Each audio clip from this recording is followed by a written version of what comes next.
ભરૂચ 77 લાખથી વધુની કિંમતના વિદેશી દારૂના જથ્થા પર ફેરવાયું રોડ રોલર। ભરૂચ જિલ્લાના વિવિધ પોલીસ મથકો દ્વારા અલગ અલગ ગુનાઓમાં જપ્ત કરવામાં આવેલા વિદેશી દારૂના જથ્થાનો કાયદાકીય પ્રક્રિયા પૂર્ણ થયા બાદ સત્તાવાર રીતે નાશ કરવામાં આવ્યો છે। કયા પોલીસ મથકોનો સમાવેશ થાય છે?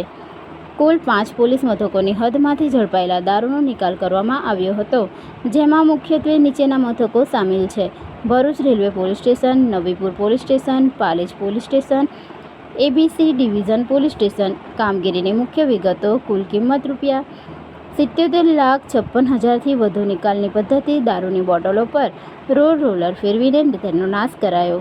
સુરક્ષા વ્યવસ્થા: સમગ્ર પ્રક્રિયા દરમિયાન પારદર્શિતા અને સુરક્ષા જળવાઈ રહે તે માટે ચુસ્ત પોલીસ બંદોબસ્ત ગોઠવવામાં આવ્યો હતો।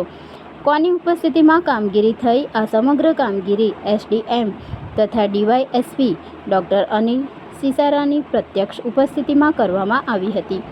આ ઉપરાંત વિવિધ પોલીસ મથકોના પીએસઆઈ, પોલીસ અધિકારીઓ અને કર્મચારીઓ પણ હાજર રહ્યા હતા।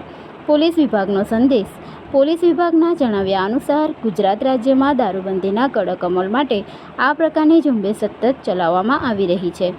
આગામી સમયમાં પણ ગેરકાયદેસર દારૂની હેરાફેરી અને વેચાણ જેવા ગુનાઓ સામે આકરા પગલાં લેવાનું ચાલુ રહેશે।